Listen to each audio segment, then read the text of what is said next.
All right, so we're gonna begin the live show the same way we're gonna end the live show pretty much, every time, and that's going to be with a giveaway for one of these bracelets. And so for the first trivia question, the first person to answer it, will get the bracelet. And so for the first trivia question, 3 people in NBA history have averaged 50 points over the course of an entire week. Name those 3 people. And so to go ahead and get into what we're going to talk about today, as far as the MVP race goes, I think it's pretty cut and dry at this point. No one is taking it from James Harden. You just have very little chance. I've been saying it a couple other times, the possibility of LeBron or someone else, being able to do so, but it's just not going to happen because Jordan is not one of them. And so when you really look at LeBron and everyone else, they don't have the stats that James Harden is putting up to be able to compete. LeBron, and not to mention LeBron's missed so many games. He would have to immediately come back, and the Lakers would have to go 17-3 over their next 20 games just to remotely have a chance. Just for him to even be considered in an MVP talk, Kobe, Wilt, and Harden is correct. And so, and so when you look at it like that, it's really difficult for anyone to catch Harden. Giannis is close, but they would have to finish as the 1 seed in the West, which currently I believe they are, or in the East, excuse me, I said West. And so they would have to stay the 1 seed in the East to have a chance. And then on top of that, they would, he would have to continue to play at the level he is, because he is averaging, 27 points, 12.5 rebounds, 6 assists, 55% field goal percentage, 1.6 blocks, 1.5 steals. So Giannis is filling up the box score. But what James Harden is doing is something we haven't seen in a very long time. Over James Harden's last 4 games, he's scored, a ton of points.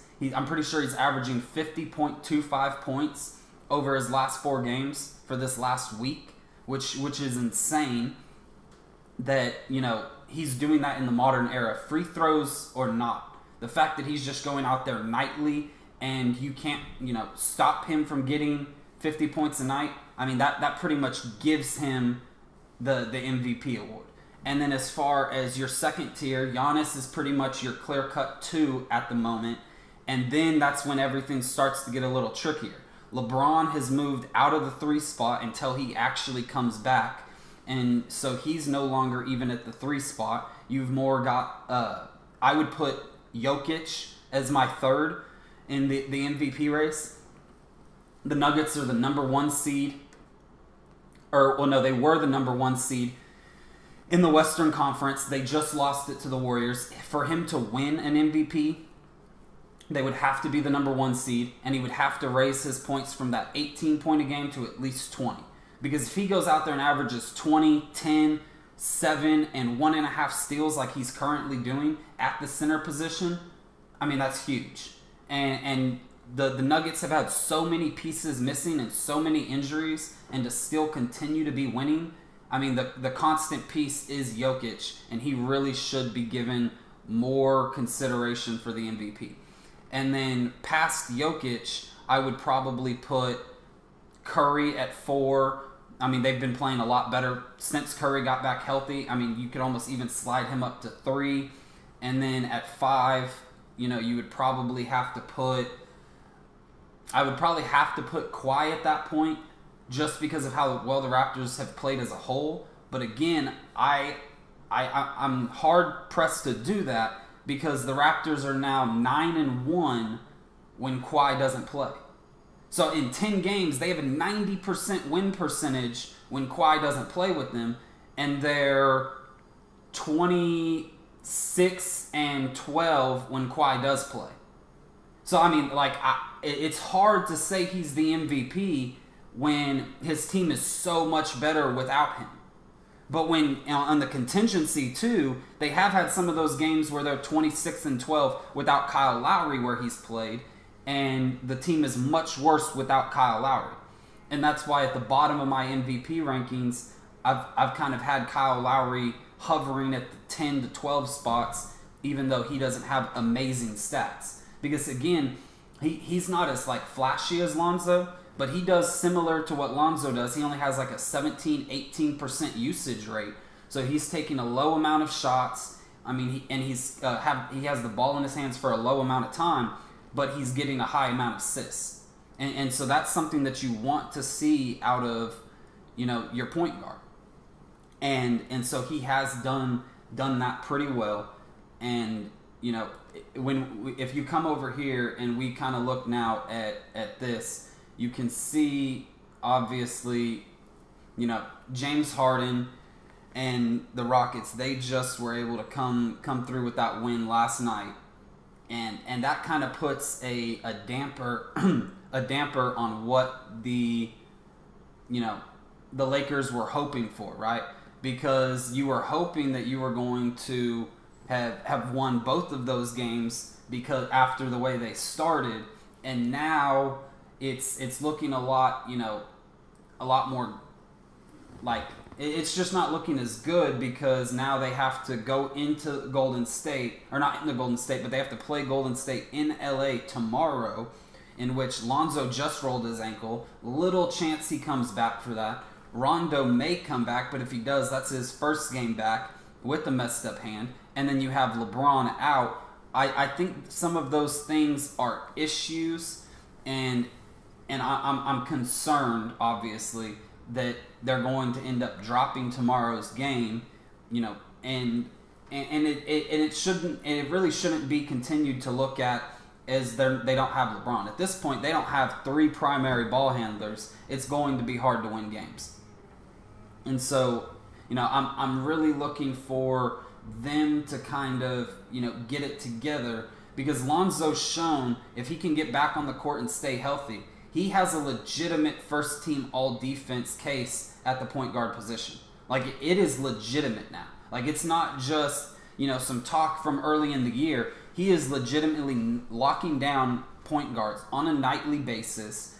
His limited time on Harden before he went out injured, he was successful. His time in the game, Harden, in the 22 minutes Lonzo was in the game last night, James Harden had 10 points.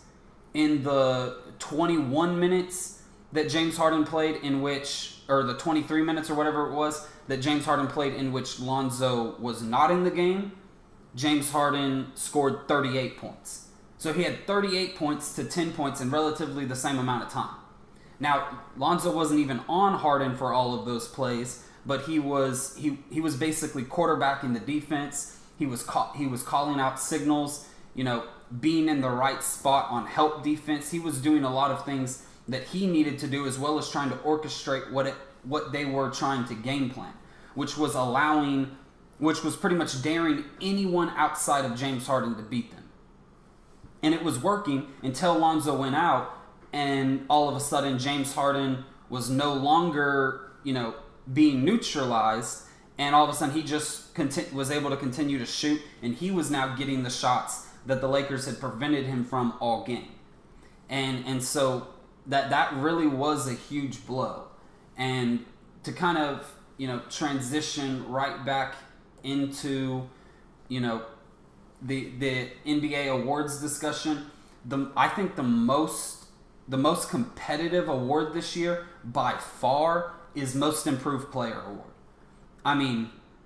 Yeah, he did have a block on Harden. Thanks for bringing that up. He blocked Harden this time. He's blocked Harden before. He's blocked Westbrook. He's had countless blocks against premier point guards. And so he can do and guard plenty of these players that people are acting like he can't. And when you look at, the Most Improved Player award, though, to get back into that, you're talking about I mean, literally so many players. Between Spencer Dinwiddie, you have Buddy Hield, you've got, Derrick Rose, who I would love for him to win the award, but just because of what his peak was at another point, I don't know if he'll get the award. I think the most improved player is more for a player who was, or who you weren't expecting to take as big of a jump. Now, I mean, I guess maybe we weren't expecting Rose to start shooting so well, and so that's part of his case, is how great and consistent of a three-point shooter he became this season. And so that's a huge part of his argument.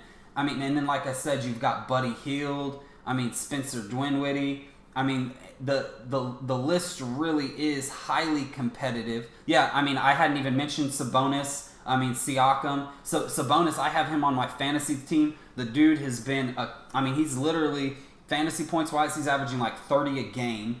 I mean, and I'm pretty sure, I'm almost positive Sabonis comes off the bench too. And so when you look at that, Sabonis even has, some sixth man of the year consideration with how well he's been playing. And you've got, I mean, the Pacers have been surging all the way up to the 3 seed. I mean, granted, they can't beat some of the upper echelon teams, but really, like, this is a highly competitive most improved player award that over the next 20, 30 games is going to get really interesting. Like, I mean, because it's nowhere near over, and playoff position, continued success, a lot of those things are going to play a part of it. And I think that maybe, Derrick Rose hasn't been starting enough to, and so maybe he could even get some sixth man of the year awards still.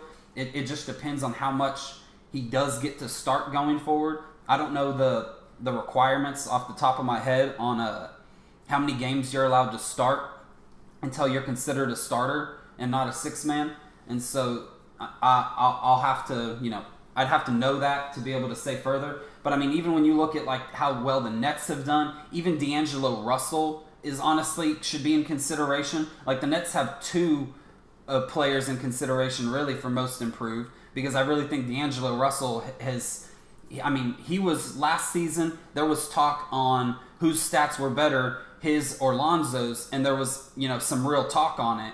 And who would you rather have going forward? Now, granted, I would still rather have Lonzo going forward, but at the moment, right now, D'Angelo Russell is becoming a star before our eyes. I mean, the other night he had 40 points with 0 free throw attempts. That's only been done 11 other times in NBA history by like Paul George, Hakeem, Kareem, like some top players in the NBA have done things like that. And then, like Alex English and a couple others, right? And so you're talking about Russell put himself into, solid company, and that's why, him having played with Lonzo would have been so nice getting to line up alongside that.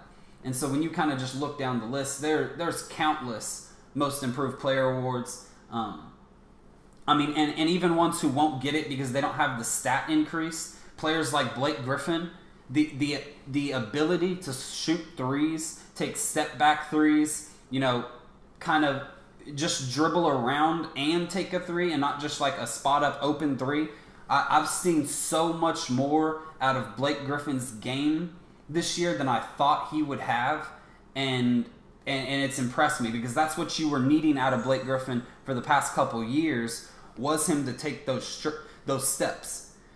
And he's finally done it, including having more assists a game. The only thing is he's going to have to find a way to cut down the turnovers, because right now he's averaging like 4.5 a game to his 5.5 assists. So his assists have went up, but he's turning the ball over a crazy amount for a power forward, and that has to change if the Pistons want to, kind of stay in the playoff hunt. Right now, they're at the 9th seed, and I'll go over here to, go ahead and show y'all this. So we'll look at this real quick. If you look, here, you've got the Pistons at the 9th seed. They're just a couple games out. What is it? I mean, they're just a couple games out, 2 games out of the Hornets, and so they're right there on the cusp. You have, the Wizards have actually been playing almost a little better since John Wall went out, if we're being honest. Kind of the same thing you saw last year, where the Wizards had a stretch where they just played better without Wall. I mean, and now they're kind of doing that again. And so, you kind of look at that, and the Celtics are still hovering around the 5th seed. But they're playing much better basketball of late, 7-3. The 76ers, and that was including, that 7-3 is including a 3-game losing streak on the road. And the Celtics have not been a good road team this year, as you can clearly see by their record at 11-13 away, 17-5 at home. And so when you just kind of look at the away record for a lot of these teams, some of them do not travel very well at all. And so that's going to be a detriment to a lot of teams. The Lakers down here are 10-13 away, and they're 15-9 at home. So they haven't even been too great at home yet to this point, but they've also faced a lot of injuries. And so over here, though, what I kind of wanted to show y'all, this is Lonzo Ball's shot chart from the last 2 games, excluding the one he just got injured. And so when you look at his shot chart, it continues to confirm everything I've been telling you that they need to be doing with Lonzo Ball. He needs to be running the offense up at the top of the key on the left and right side by the hash marks on those 2 areas where he's the best on the floor shooting. And then he needs to also be driving, getting some pick and roll, getting to the basket. He does not need to be going to the left and right corners, as you can tell just by this shot chart. And these were 2 of his better games, not even just picking apart the whole year, which we're going to have a shot chart for y'all to see for the entire year coming out pretty soon. And so when you look at, where he's shooting and making shots, look at the 3-point range on the right side. He's shooting 50% right there, right? From 3-point range. He's 4 of 8 over these last 2 games. And on the left side over there, depending on if you count the furthest miss, he's 2 of 2, maybe 2 of 3, depending on how you want to count that. But I'm kind of counting that as the left corner, and so he's got 4 shots right there that he's kind of taken in the left corner, and he's missed them all. So he doesn't really need to be in the corners when you add both of those up, and he's 1 of 6 between the corners, and he's 6 of 10 shooting, at the top of the keys over these last couple games. And so that's going to be, important for him to continue to be able to keep that up. And part of that is his team putting him in position to succeed. Like, you can't just expect him to all of a sudden become a great, shooter from the sides. Like, he is showing you where he can shoot at if you just pay attention. Like, I already knew all of this just by looking at it with my eyes, and now if you really just go up, and we'll continue to add to this shot chart so you can see his shot chart for the whole year, he is just a better shooter at these spots than he is anywhere else. When he's missing, it's because he is not shooting, from those spots when he's shooting often, or when he's missing often, excuse me. And so, you want to see all of that develop. And that was part of why I highlighted that mid-range jump shot that he took in a position he's not used to. Because that was that wasn't a three-pointer. It was a mid-range jump shot. This one, kind of down here at the bottom on the left side. And so he took that, ripped it confidently. And, so part of giving him more opportunities to drive and finish, I think how they can do that, especially when LeBron comes back, is they need to have LeBron be the roll man. They need to make LeBron play a little more back to the basket, a little more power forward, a little more traditional style, and they need to put the ball in Lonzo's hands and have LeBron focus on scoring and defense. Lonzo is proving to you he can run the show nearly as well as LeBron can, minus the fact he can't score. and nearly as well as LeBron. So if you add LeBron in and just have him focus on scoring, defense, and passing when he gets those double teams and everything else, I really think the Lakers would be very, very hard to beat, even by potentially the Warriors. Like, I really think that because they wouldn't be able to stop LeBron on every single play. Like, the Warriors wouldn't really have an answer for him unless Boogie's fully healthy. And so then maybe Boogie could help defend the rim a little, but really I don't think they have an answer. And so when you kind of look at that, I think it's going to be, kind of difficult. And just kind of look at Lonzo's stats here over these last couple games. I mean, he is showing a dramatic improvement. I mean, just since when he said, since him and Brandon Ingram's talk, since that Timberwolves game, he went for 21, 7-5 against the Mavericks, while shooting above 50%. Then against the Pistons, he controls the entire offense, has 11 assists, kind of has an off-shooting night, stops shooting, and completely helps, neutralize Blake Griffin in the post. Like, he helps get Blake Griffin out of the post to where most of his shots were coming from three-point range. And then the Jazz game, he did kind of lay a dud in Utah, but the entire team wasn't necessarily good. And at least you saw him continue to be engaged in that 7-6, his just kind of bad game. Then you go to the Bulls, 19, 8-6, 8 of 17 shooting, 3 of 7 from 3, which is like 42%, 2 steals. And that was his 5th game in a row with 2 steals. And he hasn't had a game. I mean, in his last 10 games, he's only had 1 game in which he didn't get a steal. And it was against that Timberwolves game in which he wasn't engaged and he got pulled and only played 23 minutes because you could tell he didn't want to play. Because Luke started two centers, and I just don't think Lonzo was about a lot of that. And so when you go forward in these last 7 games, like, Lonzo has either shown you a greater scoring ability than what he has been, or he is contributing on the offensive end in a consistent way, constantly running the show, getting assists, and leading the team.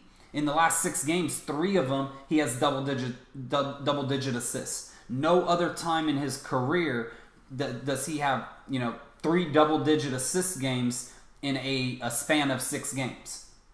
And so you've now seen him kind of take that step forward. He's becoming more consistent, being able to, handle the entire offense, handle a half-court set, run an offense efficiently, find, him a shot, find his teammates a shot.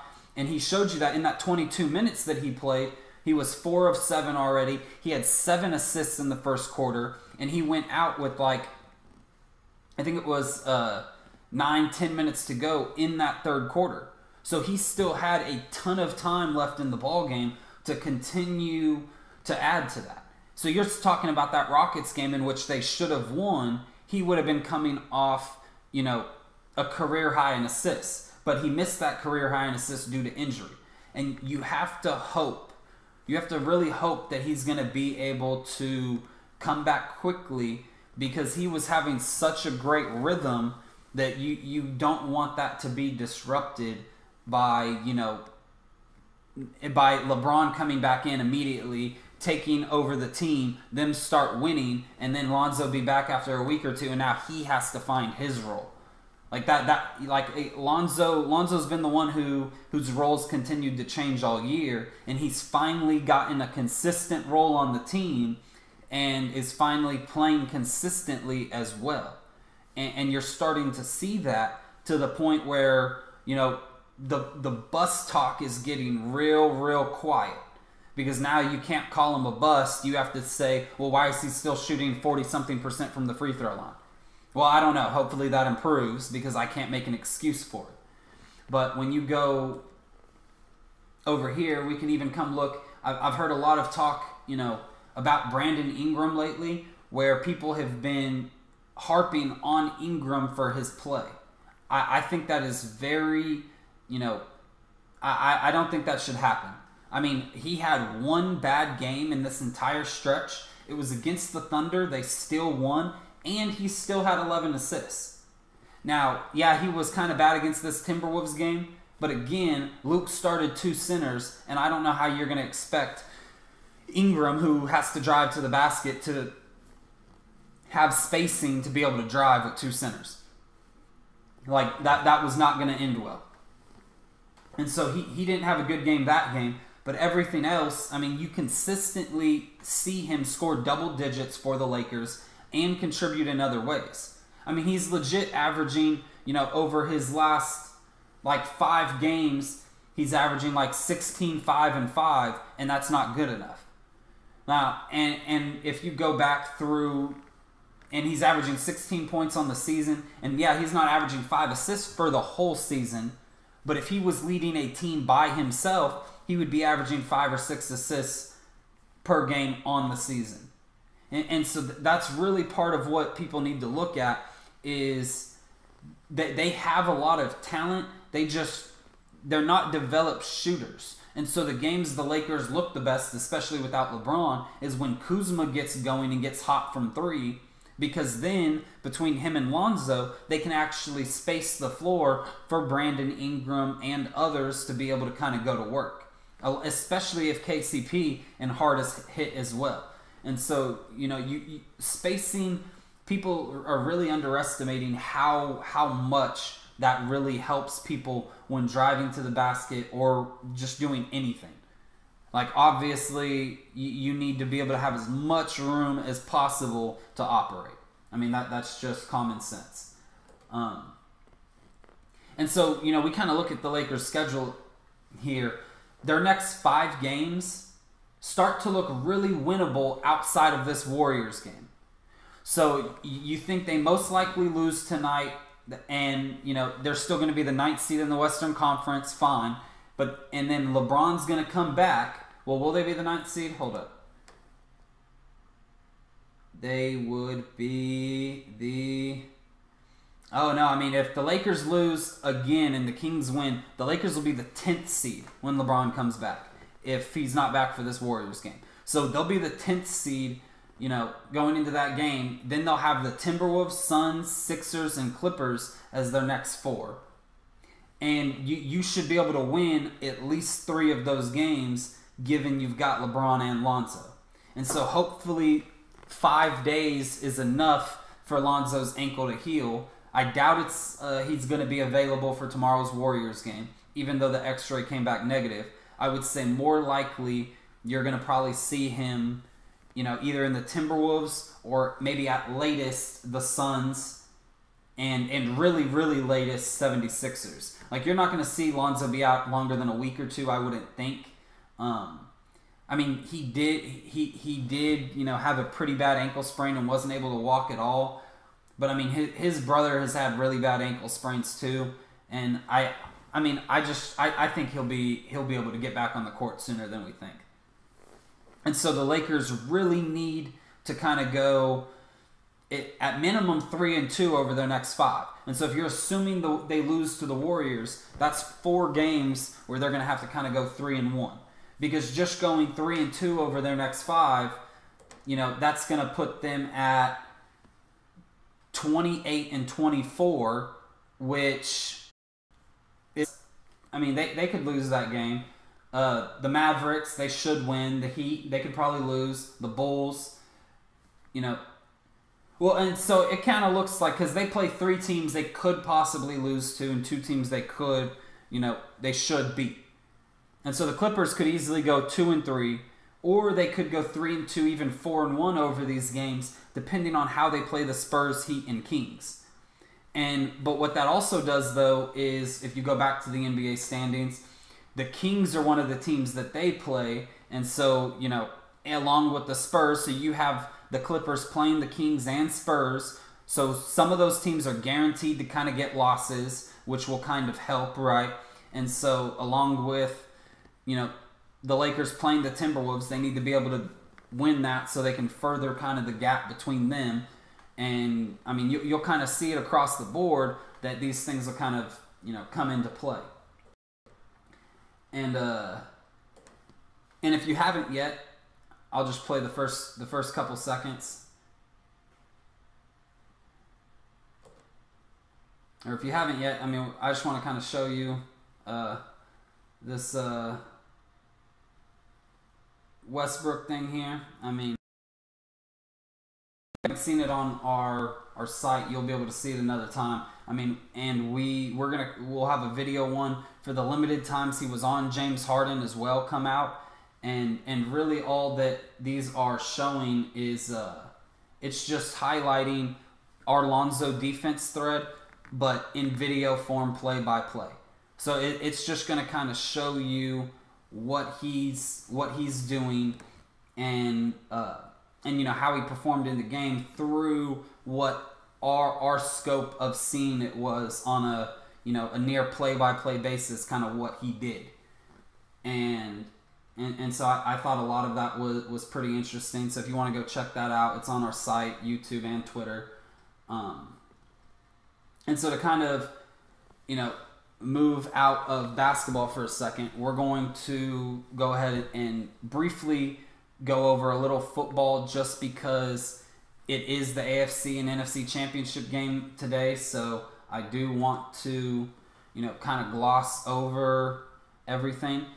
But when you look at the matchups today and you see, Rams Chiefs, Rams Saints, who the Rams have already lost to the Saints, and then Patriots Chiefs, in which the Patriots won in Foxborough, but now they're playing in Arrowhead. And so that's going to be interesting to kind of see what happens, right? Because both games were high scoring. They were close. I mean, they could easily kind of go either way. But the Saints you would think have a much bigger, chance to win, given the fact that, it's in the Superdome. And so the fact that it's in New Orleans is going to make it real tough on the Rams. But if the Rams can run the football with Anderson and Gurley anywhere near the level that they did last week or the couple weeks prior, the Saints may not have a chance. And so it's really going to determine on how well they play. Aaron Donald is coming off a game in which he didn't even play well. Sue was our best defender. And so you add Sue and you're hoping Donald makes a much bigger impact this game. The Rams defense is going to be, something to really contend with today. And I'm still having trouble predicting them to win, mostly because I am such a Rams and Patrick Mahomes fan that I don't want to jinx them. So I am picking the Saints to win this game just because if my prediction's wrong, well, at that point, I'm still happy, because if the Rams win this game, I'm going to go, watch the game, or I'm going to go to the Super Bowl to watch them. And so this is going to really kind of, determine a lot, but it's going to be hard. I mean, especially for Patrick Mahomes to overcome Tom Brady. At least he's got the fact that they're going to be, in Arrowhead, and that they're going to, have Brady coming to them, which Brady has a much lower win percentage on the road in AFC championship games than he does at home. And so that at least helps your confidence as a team. And I do think both games are going to be pretty high scoring. But, I mean, I'm taking the Saints and Patriots to win both games just because I'm going to go with the experience. Because, like I had predicted earlier, I'm predicting Brady to win his 6th Super Bowl this year. I mean, it's not what I want. I think everyone's kind of overlooking them and writing them off, and I don't think you should be doing that. The Patriots are still the Patriots, regardless of if they're not as sexy of a football team as these other three have been the entire year. The Patriots should still be feared, and it's part of what I had said a few years ago, and I've been saying it is, as a Rams fan, I wanted Brady to have already won his 6th Super Bowl so he would retire. Like, I wanted him to have already been done before we got good enough to be in a Super Bowl, because I'm afraid of the Rams playing the Patriots in a Super Bowl. I mean, I just am. That Tom Brady won his first Super Bowl against the Rams, and I wouldn't expect anything else but him to... Maybe it was against the Rams. It might have been against the Eagles. Pretty sure it was the Rams. But either way, and so I fully... And that was when we were the greatest show on turf. I fully expect him to, outclass Jared Goff. And so that's not a matchup I'm looking forward to. I would be looking forward to a Jared Goff, Patrick Mahomes. Like, I'm rooting for Rams Chiefs today. I'm rooting for my predictions to be wrong. Let me state that very clearly.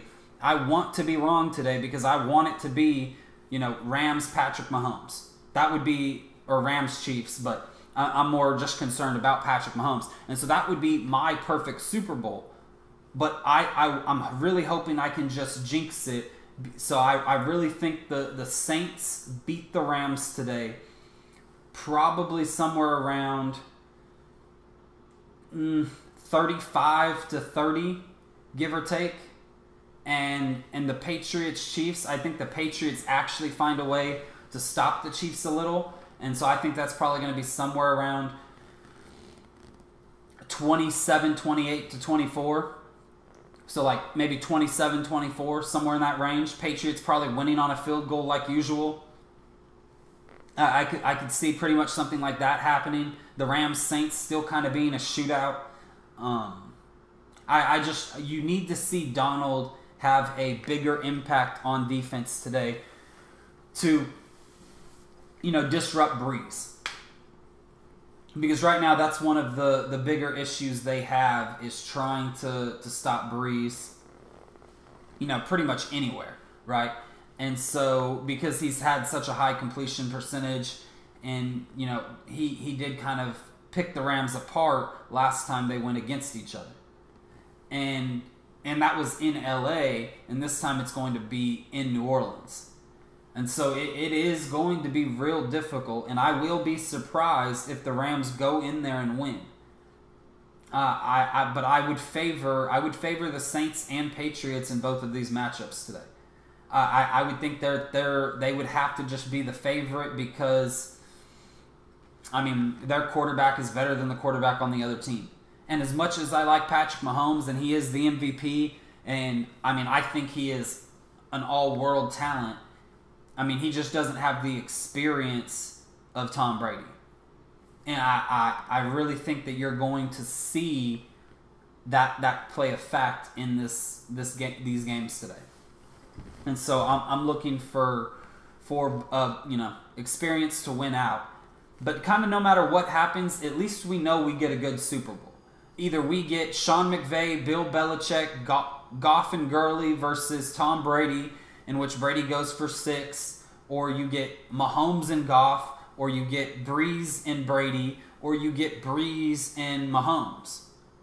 Kind of no matter what you do, you're going to get a solid Super Bowl, no matter the outcome tonight. And so no matter what, I'm pretty excited about what's going to transpire. And so I'm going to just kind of transition back over here. I'm waiting for the text to pop up. My computer must be acting slow today. I've noticed it's, having a delay. But the question that you're going to see pop up here in a second is, how many points total has James Harden scored over the last 6 games? The first one to answer will get a choice of these team bracelets that you see. And so I'll just be kind of waiting for that answer, and I'll just kind of continue about this, the most improved player award. Because, some of these other awards really, like, the other ones are clear-cut and dry. Like, they just seem locked up. I guess sixth man kind of plays into the most improved player, and so maybe there's still an argument there as well. But MVP, Harden has almost locked, and Rookie of the Year, Luka has locked.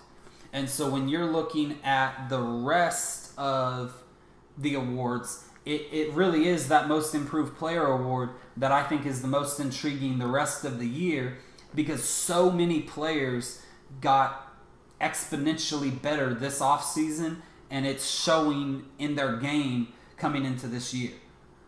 I mean, we have players who have just gotten better across the board, and I'm really excited, to see that, especially when it's on teams like the Nets and others who haven't been great as of late, and they're having multiple guys step up, help them win basketball games while they're putting up solid stats. Like that is something that you want to be able to continue to see. And yeah, 286 is correct. You got that one too. Look at you. You got both of them today. And so when you look at that, you want it to be, you're just going to want it to be more effective. And so, and if you can go ahead and retweet this live broadcast as well, that would be great. And so, going into the rest of the season, I mean, Buddy Hield is my favorite only if they can make the playoffs. If they slip into an 8th seed, I really like Buddy Hield's chances. If not, Spencer Dinwiddie has a really great argument if the Nets make the playoffs. Because right now they're the 6th seed, so it's going to be hard to argue that. And so I give him a pretty good shot at taking it going forward. And so I'm going to go ahead and kind of end up today's live stream on that note. But we will be back tomorrow at 10 a.m. to give you our pregame for Lakers-Warriors, as well as we will still be back post-game, regardless of, Lonzo, LeBron, and Rondo not playing. We will still watch the game and give you our take on it. But it is going to be a pretty unwatchable game if Lonzo, Rondo, and LeBron, none are cleared to play in that. And so that's not necessarily something I'm looking forward to. But nonetheless, we will cover that for y'all. And thank you for tuning in to Unique Sports Live. You can catch us Saturday and Sunday at 10 a.m. every weekend, along with pre- and post-Laker games, every Laker game. And we will be doing multiple other giveaways with these NBA bracelets on our website and on our live shows. So continue to tune in and for a chance to win. Thank y'all.